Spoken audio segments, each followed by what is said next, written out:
And I want you to stay on this railroad track. So start walking right now. By the time I get to the end, you can start trotting and make the turn.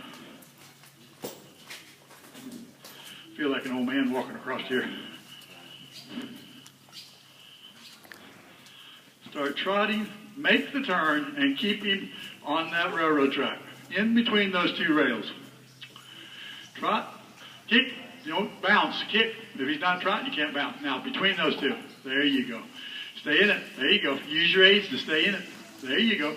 He's going to wiggle. He said, nope, I'm going to move left, I'm going to move right, I'm going to move left. Now, I put him pretty narrow. You're doing a great job to keep him on that narrow of a railroad track. Good. Very good. Turn left. Go to H on the other side, and imagine that narrow railroad track to F. It's across the diagonal. So you have to ride every step or they will slip out somewhere. F. There you go. Straight as a string. Straight as a string. Straight as a string. Very good. There you go. You gave up a little bit with your hands, and so he said, I'm going to move a little bit left. Now, lift your right rein and let him turn. Go on your 20-meter circle to the right. Trot, trot, trot. Don't bounce. Squeeze. You don't bounce until he starts trotting.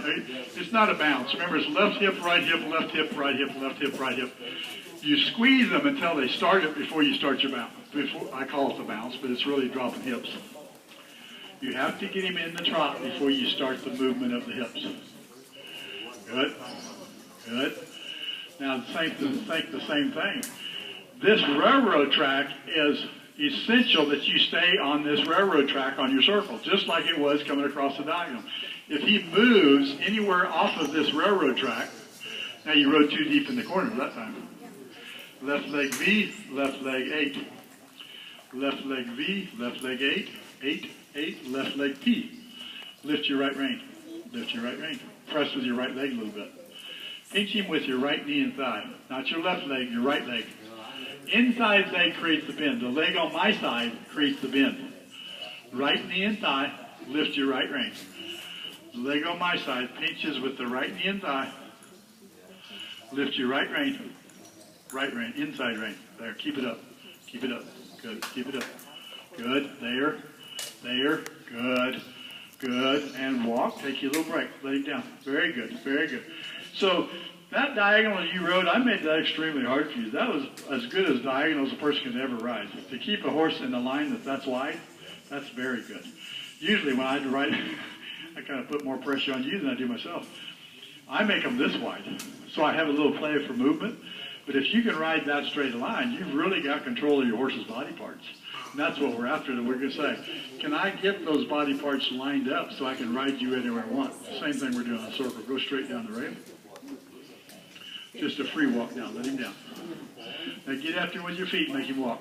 He's too pokey in the free. Send his head down and say, come on. Good. Good. Send him down.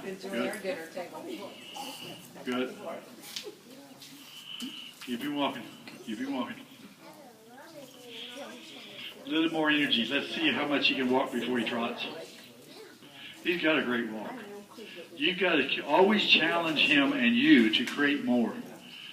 Now, there's some people I won't say that to create more because they get their horses too excited.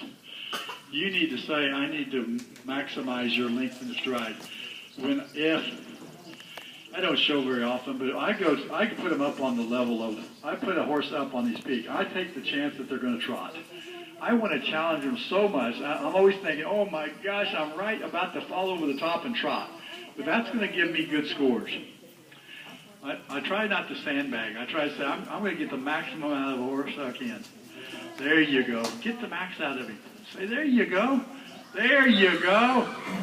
There, he says they're going to nicker at you because you're kicking on me. Good. There you go. Get that max. There you go.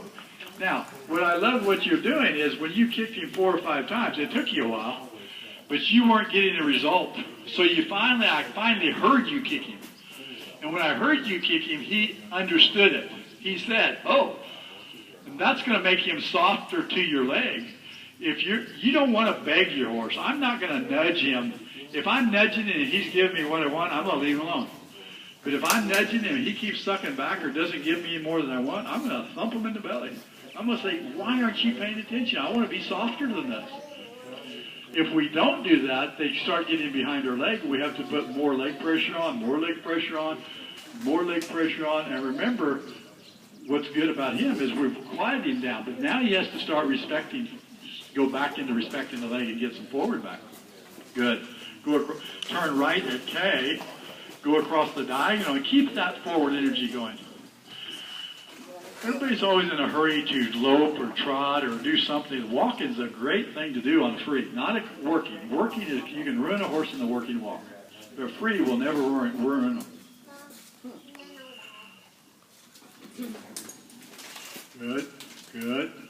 Lower his neck a little bit and he'll stay lengthened. When he brings his head up, it's when he's going to squeeze to a trot. So lower his head. Now ask for his lengthening. Good, good. Remember, think like the horse. A horse throws their head up, they're probably going to speed up and go into the next gate. He keeps his head down, he'll lengthen his stride. Good. There you go. And stop. Just stop. Sit. Very good. Bed on nice seat. See, he's really focused on you. If anything, he gets a little behind your leg because, remember, that's what we wanted him to do. We wanted to say, hey, think about whoa, don't think about go. He was so fritty before, and let's go somewhere. Now we're getting him where we want him to do. We want to say, you need to think about whoa. Now that he's thinking about whoa, you can say, hey, guess what? Now I need some of that energy that you used to have. Keep thinking about whoa, but when I ask for energy, you need to give it to me. Because I've learned that when I quit riding with energy, then you can come down too. So instead of you riding with energy all the time, you've taught yourself how to quit riding through your seat and your legs so he can feel that. So now he needs to understand, okay, I'm done riding, but now I am riding. Okay, let's start. Pick him up again. Yep. Up. Let's pick him up. Right into the walk for a few steps, softly. Right into the walk. Shoulders back, squeeze with both feet. Now trot. Squeeze with both feet. Good. Keep him soft just like that. Good. Squeeze with your foot. Don't try to bounce on him.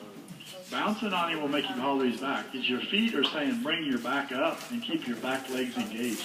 If you bounce, they'll drop their legs out, their back out from under you, and they'll put their feet behind them. So you squeeze with your feet. What happens is when the horse raises their back, when you squeeze with their feet, the only reason they raise their back is because the front door is softly shut.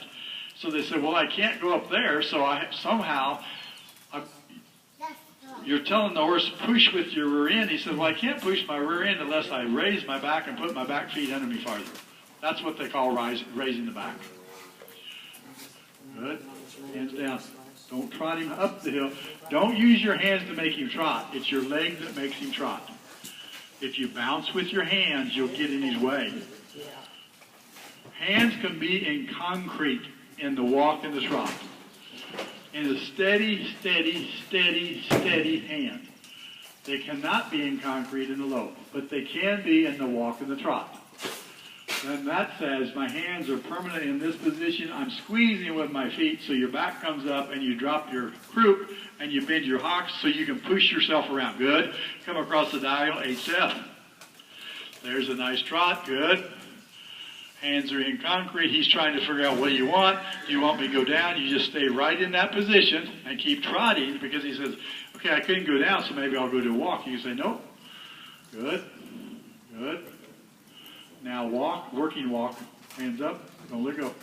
Working walk, leg on, leg on, leg on, leg on. Now send him down. Go from a good, went from a working to a working walk. Then you can go to a free.